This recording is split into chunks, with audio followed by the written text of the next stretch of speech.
czym kojarzy Ci się Wielkanoc?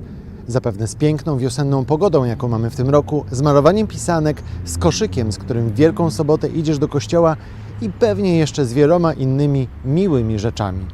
Ale dzisiaj chcę opowiedzieć Ci o chrześcijanach, którym Wielkanoc kojarzy się z wojną. O chrześcijanach z Gazy, którzy jeszcze zostali przy życiu, i o chrześcijanach z Ziemi Świętej, dla których ta Wielkanoc nie jest ani łatwa, ani przyjemna. Obejrzyj ten film, a poznasz ludzi, o których mało kto jeszcze dzisiaj pamięta.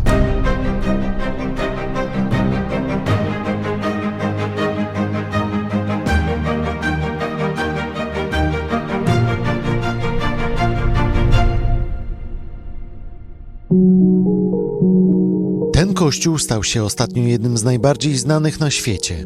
To kościół Świętej Rodziny w północnej Gazie, jedyna katolicka świątynia w palestyńskiej enklawie.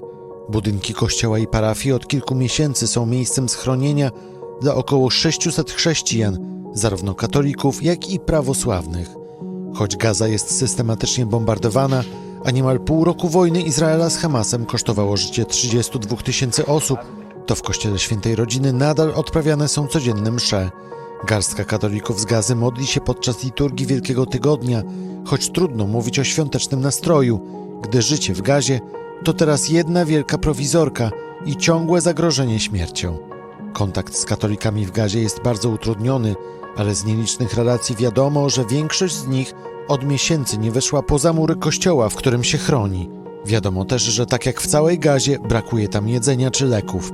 Każdego dnia kilku mężczyzn wychodzi z kościoła, by na wciąż funkcjonującym lokalnym targu próbować zdobyć jedzenie dla kilkuset osób.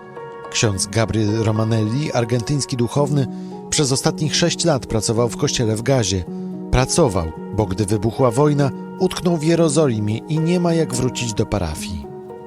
فالصدمة كبيرة جدا الحزن كمان لأنه حتى ولو مؤمنين جدا هذا مش معناته إنه ما بيحزنوا هذا إنه شيء طبيعي يسوع المسيح هو الله المتجسد بكى. Przed rozpoczęciem wojny w Gazie mieszkało około 1000 chrześcijan, głównie prawosławnych, ale także ponad 100 katolików i mała grupa protestantów. Prawdopodobnie około 200 chrześcijan zginęło pod izraelskimi bombami. 16 grudnia Kościół Świętej Rodziny także stał się celem ataku, kiedy to izraelscy snajperzy zabili 2 kobiety i ranili kilka innych osób. Mimo to Palestyńczycy się nie poddają. W kościele nie tylko odprawiane są codzienne msze, ale także działa mobilna klinika, a wieczorami do księży regularnie dzwoni papież Franciszek. A to już Jerozolima i tradycyjna wielkopiątkowa droga krzyżowa. Co roku brały w niej udział tysiące gości z całego świata. Tym razem ulicami Starego Miasta szli głównie miejscowi palestyńscy chrześcijanie.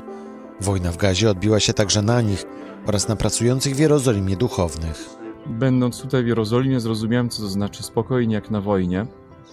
Wojna jest zupełnie niedaleko od nas, bo to jest jakieś 2 godziny jazdy samochodem, a jednocześnie życie toczy się normalnym mniej więcej swoim trybem, to znaczy ludzie kupują, sprzedają, nawet świętują. Teraz jest Ramadan, nie tylko chrześcijanie, ale muzułmanie mają swoje święta. I tak jak się przechodzi ulicami, nie widać, żeby to jakoś ludzi jakoś szczególnie blokowało od tego, żeby być z rodziną, jeść dobre rzeczy. Natomiast rzeczywiście być może nawet to powoduje u chrześcijan zwłaszcza jakieś poczucie większej solidarności i te miejsca, które w kościele przedtem zajmowali pielgrzymi, czyli ludzie przyjeżdżający z zewnątrz, teraz zajmują przede wszystkim miejscowi chrześcijanie arabskojęzyczni,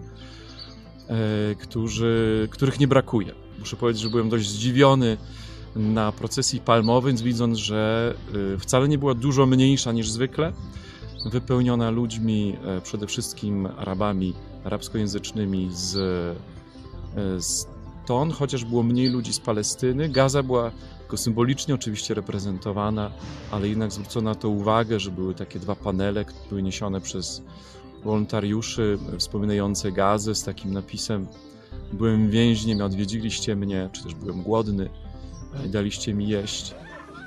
Wojna w Gazie zaczęła się 7 października 2023 roku.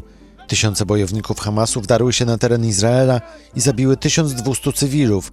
W odpowiedzi Izrael rozpoczął naloty na Gazę, a wkrótce potem inwazję lądową. Wojna trwa już pół roku i mimo nacisków świata nie zanosi się na to, aby Izrael chciał zgodzić się na jej zakończenie. Konflikty na Bliskim Wschodzie to niestety codzienność od lat, ale w tym roku sytuacja jest wyjątkowo dramatyczna i to nie tylko z powodu wojny. Ciekaw jestem Twojej opinii na ten temat. Pod tym filmem możesz zostawić swój komentarz.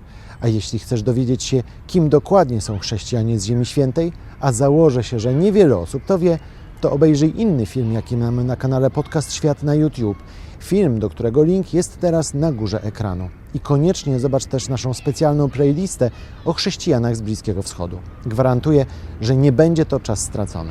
Jeśli nie subskrybujesz nas jeszcze, to teraz jest najlepszy moment, by to zrobić. Włącz też powiadomienia, by nie przegapić żadnego nowego odcinka. I koniecznie powiedz o nas swoim znajomym. Dobrych świąt i do zobaczenia w kolejnym odcinku.